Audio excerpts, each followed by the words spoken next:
Good morning students. आज का हमारा टॉपिक है role of a teacher in knowledge construction through dialogues, अर्थात संवाद के रूप में ज्ञान निर्माण में एक शिक्षक की क्या भूमिका है। टीचिंग और लर्निंग जो प्रोसेस है, शिक्षण अधिगम जो प्रक्रिया है, इसके माध्यम से शिक्षक छात्रों को ज्ञान प्रदान करता है। तो जब शिक्षक स्टूडेंट्स की विभिन्न प्रॉब्लम्स है उसका उसमें निदान करता है तथा उनकी जो डिफरेंट एक्टिविटीज है उन पर दृष्टि रखता है, तो वह छात्रों के डायरेक्शन और उसकी समझ के विकास के लिए विभिन्न प्रकार के माध्यमों से टीचिंग करता है।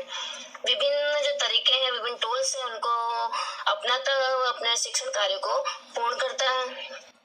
कभी वो किसी भी जो कंटेंट उसके सामने रखा गया है उस कंटेंट को एक्सप्लेन करने के लिए विभिन्न मेथड्स को काम में लेता है, विभिन्न टेक्निक्स को काम में लेता है, प्रश्न पूछता है बीच बीच में। इसके अलावा बालक को मोटिवेट करता रहता है, फीडबैक देता रहता है। इसी तरीके से विभिन्न टीचिंग एड्स के माध्यम से उन्हें टीचिंग कराता है, जिससे कि सरल तरीके से छात्र अधिगम कर सके, उसे लर्निंग जो है वो सरल तरीके से हो सके। तो वह इन विभिन्न माध्यमों से छात्र में ज्ञान का निर्माण करता है।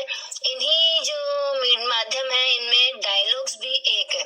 जब वो ज्ञान का निर्माण कर रहा होता है तो संवाद महत्वपूर्ण स्थान उसमें रखता है कि विभिन्न प्रकार के संवाद वो एक कक्षा कक्ष में, कक्षा कक्ष के बाहर छात्रों के साथ करता है और जिसके माध्यम से वो छात्रों में ज्ञान का निर्माण करता है। तो शिक्षक संवाद के कुछ अलग अलग प्रकार बताए गए हैं। जब शिक्षक स्टूडेंट से संवाद करता है तो इसके माध्यम से वह छात्र में ज्ञान का निर्माण करता है। तो उसे हम निम्न माध्यम से हम देखते हैं। 5 प्रकार के संवाद यहाँ पर बताए गए हैं, टाइप्स ऑफ टीचर्स डायलॉग। तो संवादों को हम विस्तृत रूप से यहाँ पे देखेंगे, अध्ययन करेंगे। तो सबसे पहला जो संवाद है वो है ग्राउंडिंग डायलॉग, अर्थात प्रारंभिक संवाद। यह जो संवाद है इससे शिक्षक छात्रों को सामान्य ज्ञान देता है, जिसको कि हम इस प्रकार से देख सकते हैं कि जब शिक्षक कक्षा कक्ष में जाता है और एक कक्षा में आज क्या पढ़ाया जाना है इसके लिए एक माहौल तैयार करता है, अर्थात उसका जो पूर्व ज्ञान है उससे नवीन ज्ञान की ओर उसे लेकर आता है।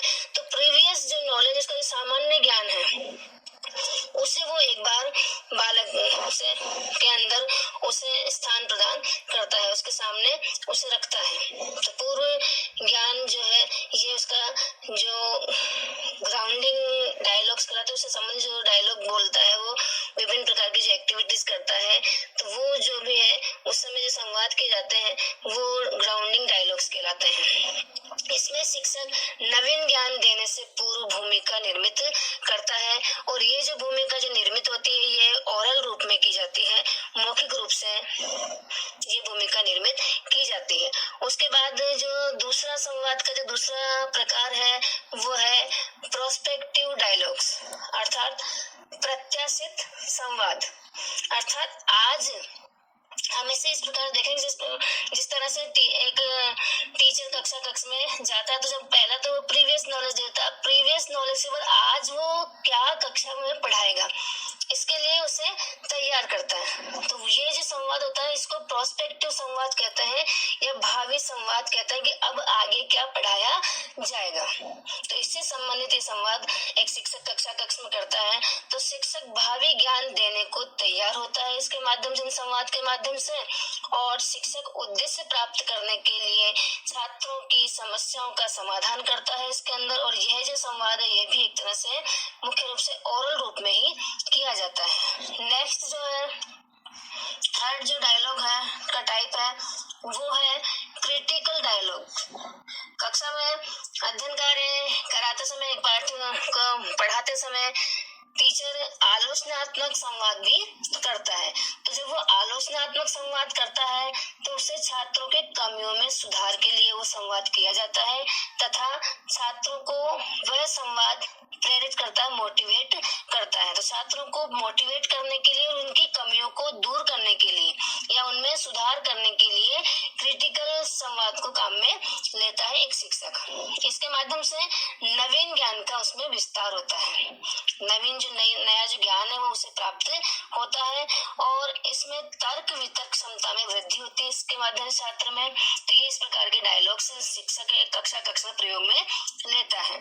इसके नेक्स्ट है, इसके अतिरिक्त फोर्थ जो टाइप है वो है रिफ्लेक्टिव डायलॉग, चिंतनशील संवाद। जैसा कि कहा शब्द से ही स्पष्ट हो रहा है, चिंतनशील, बालक में चिंतन शक्ति का विकास करने से संबंधित।